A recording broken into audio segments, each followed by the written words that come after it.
everyone. Thank you for waiting for us. I know we're the last panel. I promise to make it quick. Please. Can you hear me now? Okay. So I promise to go quick. It's okay. My name on. is Anurita Joshi. I'm the head of HR for Devotee Middle East. We are a technology consulting firm. We are a French technology consulting firm with operations in EMEA. And Devotee has is very committed on women empowerment and women leadership topics, and it's a top agenda item for the HR organization. Today I have the privilege of moderating this panel of fascinating women who have done much work in women leadership. So I'm going to introduce our panel to you. Susana Correia, she's the head of talent acquisition for Neo Talent. Marlene Murphy, she's the founder and CEO of Entrepreneurs and a leader dedicated to women empowerment in arts and financial sector. Liliya Tippets is the co-founder of the slow fashion brand Marley Dresses and is the vice president of Moral Moda, the first eco luxury magazine. We have Nousheen Mukhtar. She's a branding strategist and a PR consultant. She's the CEO of Nousheen Mukhtar Marketing Management International. So without further ado, we'll start with our questions. So Susana, we'll start with you. So as a leader who creates high-performing teams for a major networking platform that we all utilize, how can organizations create an environment for women to network and monetize international relationships in the new world of work? Thank you so much for your question. I can't hear you, darling.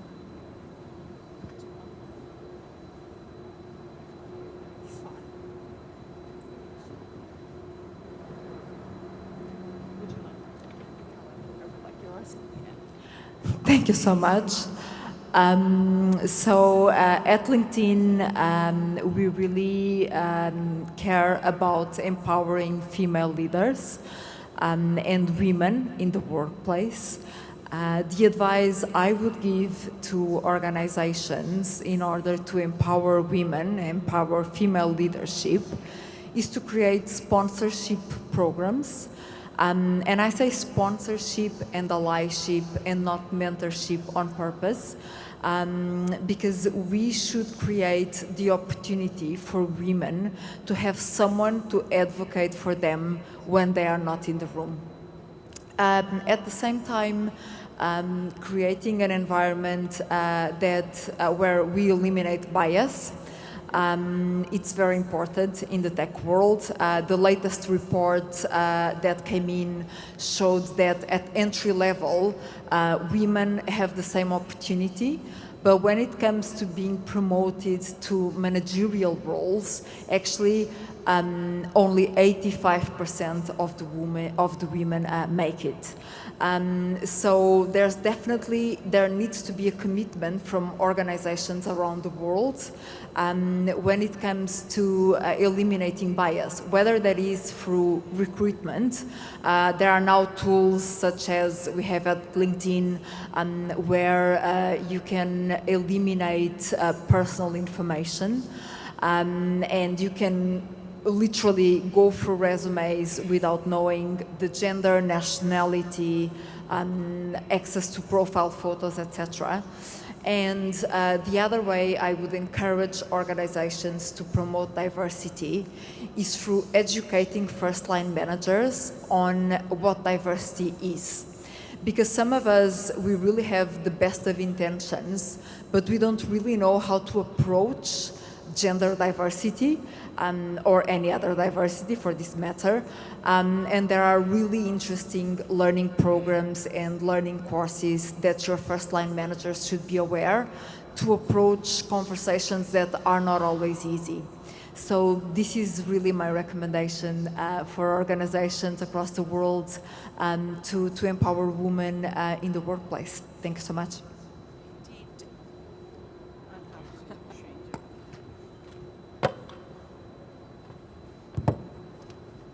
Indeed, diversity is the buzzword, and we all do need some training and introduction to that topic. Then my next question is for you, Marlene. As somebody who is heavily involved in art and financial sector, and you're aware that women disproportionately face a lot of barriers when it comes to financial inclusion. So what is some of the things we can do to empower women around financial inclusion? And I also have a follow-up question on that. So what is your take on the social impact of technology, especially as it relates to women entrepreneurs? Good afternoon to everyone. Thank you for having me on this panel. Can I see? Is it? Yes. You spoke about financial inclusion and technology, but when it comes to technology, I would like to touch more on humanizing technology. So those two, financial inclusion and humanizing technology, are very important, and they have a great chemistry, actually, those two. So let's start with financial inclusion. Financial inclusion provides a responsible and sustainable channel for individuals and businesses to have access to financial services and products to meet their needs in their businesses. So to empower women around that sector, education is very important to start with, and not only education, but to be more focused on financial literacy for women to know multiple streams of income so that they become more financially independent. And coming from a financial industry, financial sector, to me really is to empower them and provide them the options, the alternatives on how they can be financially independent and what are the other sources of income apart from having just an active income. There are also the option of having passive income to generate cash. Okay, now let's talk about humanizing technology. Now we focused on people here. The people, the community are really the users of technology. So humanizing technology is, again, very critical to technological advancement because we all have this technology around us and we know what's happening around us, but the most important aspect of all this technological advancement are the people and the community and the users, to make them understand what's going on around them, because I believe that with any situation, if you understand what's going on around you, you can adapt easily. Absolutely. Education is important. Education and financial literacy to empower women in the financial sector. And more women know about it, more women know about passive income. Yes, sorry. And also, yeah.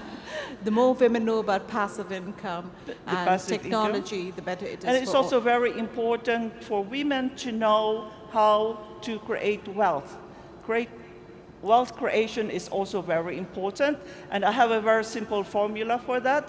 It's your income less your savings equals your expenses. So that will guarantee you that you will end up with a reasonable amount of savings that can pass you up in your rainy days. Yeah, that's my simple formula of wealth creation.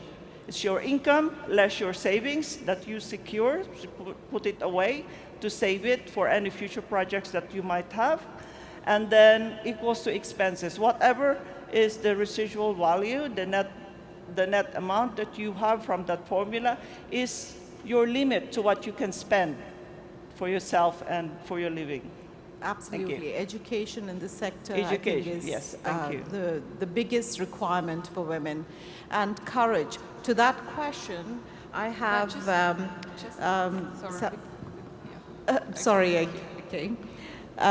I have a question for Liliya. As a compulsive entrepreneur amongst us, the concept of building individual and corporate brand identities to secure investment for women entrepreneurs is critical. So how has this innovative concept of branding been used to empower women around the world? And also, what would you advise women who are afraid to start their own businesses? Thank you for this question. I've been working all my life, and I'm currently vice president for the first World Eco Luxury magazine. And 2 years ago, just after COVID, I have established my slow fashion brand, Marley Dresses. I knew nothing about fashion. Today, I have a capsule collection with the TV presenter and Hollywood star Victoria Silverstedt, and my brand is sold worldwide. So from my humble work experience, I would say to women that you need to go out of your comfort zone, because in comfort, no evolution is happening. You need to believe in your idea, go with your heart and soul. No, it sounds very classical, but really do believe in what you want to do and be passionate about. Be aware that money is not coming immediately, and you will experience a lot of difficulties and challenges, but what was a challenge and difficult yesterday is what makes me today. I'm a mother of a son. I'm a single mother. I run multiple businesses, and sometimes I think that I'm not good enough in business. I'm not a good mother. I'm crap at everything I do, and I feel like I'm very weak. But on those moments, I remind myself that 10 years ago, I came from London to live in Monaco. I spoke no French. I drove no car. I had no friends. I left my business behind in London. And today, I run few projects. I speak French. I drive my car. I raise a beautiful, smart son. And I left my comfort zone 10 years ago when I was in London, and everything was all predictable. So no road is without obstacles and difficulties, but don't be stopped by this, and don't listen to the critics and people will say to you, you're not equipped with the knowledge to do this. I'm not a fashion designer. 2 years ago, I didn't know how to do a dress, and I still don't know. But I run a successful fashion business. And when everybody goes right, I go left. I don't try to run too fast, because then I lose my focus. On the moments when I lose the focus and I feel like I'm burned out, I stop. I stop and I look, where is the exit? Because the fly, which is, banging against the glass, doesn't see that the exit is next door. And sometimes the solutions are on the surface, and I always say that the shortest way is the direct way.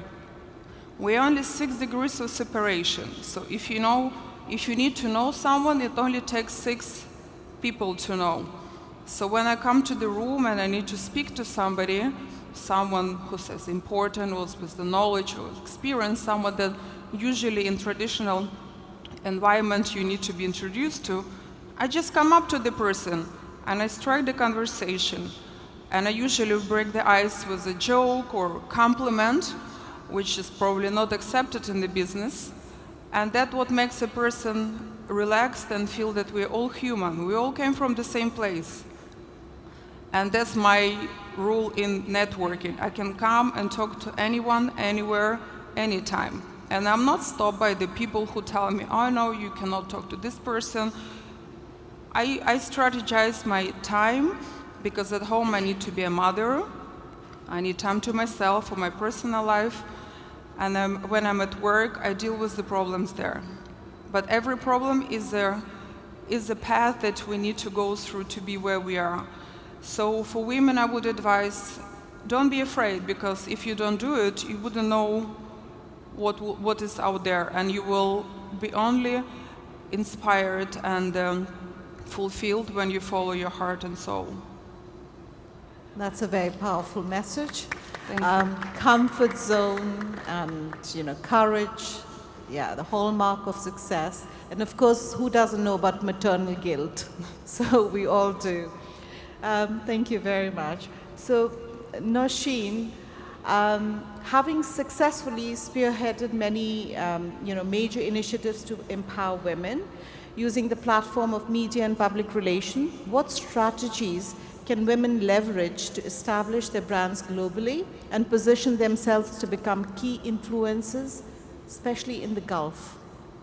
Thank you so much for this wonderful question. What I feel and I have been observing over the years is the fact that many women entrepreneurs get overwhelmed with their entrepreneurial duties, with the result that they ignore the fact that they are not here just to make money and perform. They are here to make an impact. So it's very important for all women in business to understand exactly what impact they would like to make. They have to stay focused on the vision that they have. They have to make sure that people around them are aware of their vision. This is something that they should revisit every 6 months to ensure that they are on track. What happens on the other side is they get into this obsessive need to make sure there is enough business every month, and that goes on for 12 months a year. And that makes them lose their focus on their vision. Sometimes they forget, it gets blurry. So the first step is to stay focused. The second is to have a powerful communication strategy. What kind of messages I, as an entrepreneur, am giving to the world? I know I'm here to make business and everybody is watching that, isn't it? But apart from this, what is the overall impact of my activity? What am I showing to the world? What is my major contribution towards humanity? What is my major, let me say, step towards educating the people around me? These are the questions that an entrepreneur or a woman in business or a woman who's in leadership roles must tell herself, must ask herself. Why she should do that? It will keep her focused on building business, it will keep her focused on making a difference, it will keep her focused on making an impact. So I recommend a 3I formula.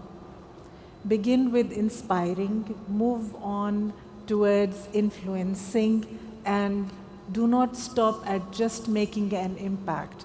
Keep on covering these 3 I's through and through your journey, and that will make the difference. Thank you very much. Why is a very important question, and focus indeed. So in the interest of time, this is all we have today. Thank you very much for the riveting discussion, and many thanks to the Future Innovation Summit for hosting and giving us this podium for this very important topic of women leadership. Thank you very much.